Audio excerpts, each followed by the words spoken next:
Hello, this is Rachel from thehealthywomb.com, and today I'm going to be talking to you about PCOS and exercise. So many people ask me about what exercise to do. They've done hours at the gym, it doesn't work, it's not effective. They're running for ages on a treadmill, and they seem, if anything, to be getting bigger. And at the best, they're not losing weight. So the first thing I'm going to say is if you've got PCOS or insulin resistance, um, your body just works slightly differently to other people's. So it's not that you're broken or that it's not working, you just have to figure out what works for you. So usually I say to keep terminology easy, you need to do more moderate exercises such as yoga, swimming, etc. By moderate, I do mean in, resistance training type exercises. So, where you're doing weight bearing exercise rather than cardio. So, when you do cardio exercise, you're actually raising your cortisol levels. When you raise your cortisol levels, you raise your insulin levels. When you raise your insulin levels, your body produces testosterone. So, it's just not going to help. And also, cortisol um, causes fat around the middle. So, if you're putting on weight, especially around your middle, and I actually did, I don't know if you've heard of Insanity, I did that for 2 months, and I actually put on some fat around my middle, which I couldn't understand, and afterwards I had it explained to me. Whereas when I swim and I do yoga every day, I lose all that weight. So it does make a huge difference. So resistance based exercise, it can still be vigorous. It could still be, and if you work with a trainer, I am sweating and trembling and struggling to breathe. It can still be vigorous, but it does need to be resistance based. Um, so for me, swimming and yoga are my favourites, but there are plenty of other resistance based exercises out there. Someone was asking me, there's quite a few blog posts going around about high intensity interval training um, and being good for PCOS. So, what I did was I clicked through to the studies that they were referencing, um, and I can't find a single study that actually says um, HIIT, whatever you want to call it, is good for PCOS.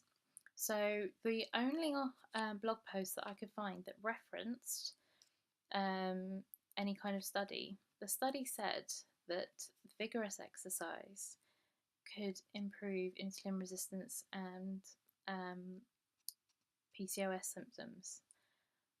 It didn't say whether this vigorous exercise was cardio, which is what high intensity interval training is, or resistance based. So um, it was a case of I think someone hasn't quite understood how to read studies and data, etc. So you can do vigorous exercise. For example, when I do yoga, there are times when I'm sweating and puffing and panting, and it's very difficult. Um, there are studies as well that look at the impact of high intensity interval training and insulin resistance. So the ones that I found said that they can improve insulin resistance. However, they also raise the free testosterone levels in the body. So if you are worried about things like acne, receding hairlines, and facial hair, then in that case you may want to really monitor how your body responds to doing more HIIT training and when you're doing a different type of training. So that's the studies and the research I've done on exercise.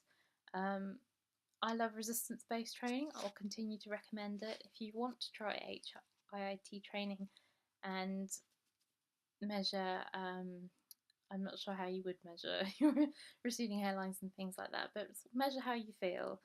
If you can find a way, even if it's just taking photos of facial hair or other bodily hair that you want to get rid of, such as on your belly, and other signs of androgens and how they affect you, you will know what symptoms you have and whether they're getting worse or better.